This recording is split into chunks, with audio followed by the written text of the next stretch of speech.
Buttigieg, an Afghanistan war veteran, accused President Trump of faking a disability to get out of military service during the Vietnam War during an interview yesterday. It was a reference to a long disputed diagnosis of bone spurs that Trump says kept him from serving. I don't have a problem standing up to somebody who was, working on season 7 of Celebrity Apprentice when I was packing my bags for Afghanistan. But at the end of the day, it's not about him. Do you have a question? Do you think he should have served in Vietnam? Well, I have a pretty dim view of his decision to use his privileged status to fake a disability in order to avoid serving in Vietnam. You believe he faked a disability? Do you believe he has a disability? Yeah. Yeah. At least not that one. No, I don't mean to. No, this is actually really important because I don't mean to trivialize disability, but I think that's exactly what he did. When you think about the way somebody can exploit the system, and needless to say, the way mocked disabled people is just one more example of the many affronts to just basic decency that this president has inflicted on this country. The ability to get a diagnosis. I mean, if you were a conscientious objector, I'd admire that. But this is something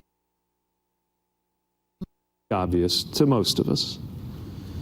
Took advantage of the fact that he was the child of a multimillionaire in order to pretend to be disabled so that somebody could go to war in his place.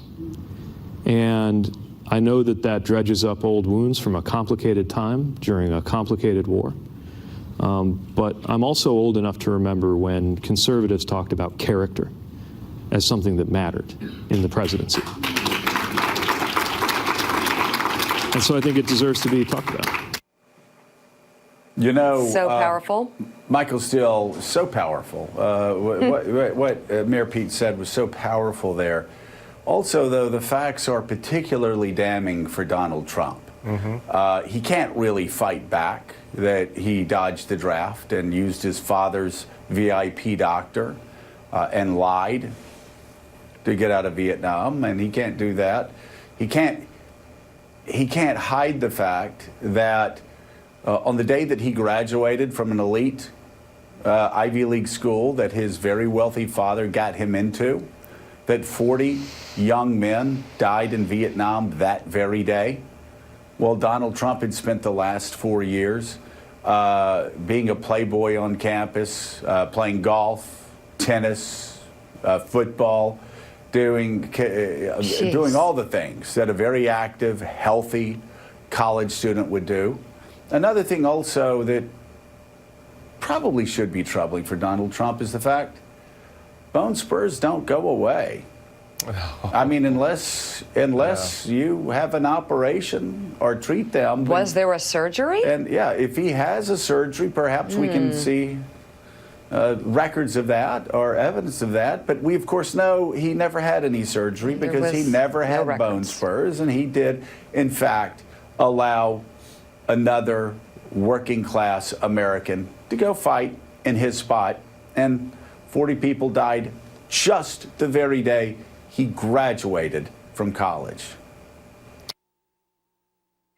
Maybe Donald Trump can get Dr. Vindy Boom him a new, a new medical record on that. But what I appreciated about what we just saw with Mayor Pete was the precise argument as a veteran. Talking about a difficult war, a complicated war at a complicated time, not with histrionics, not with, the kind of, stabbing accusations, but just laid out the case. And I think that's one of the interesting challenges as mayor.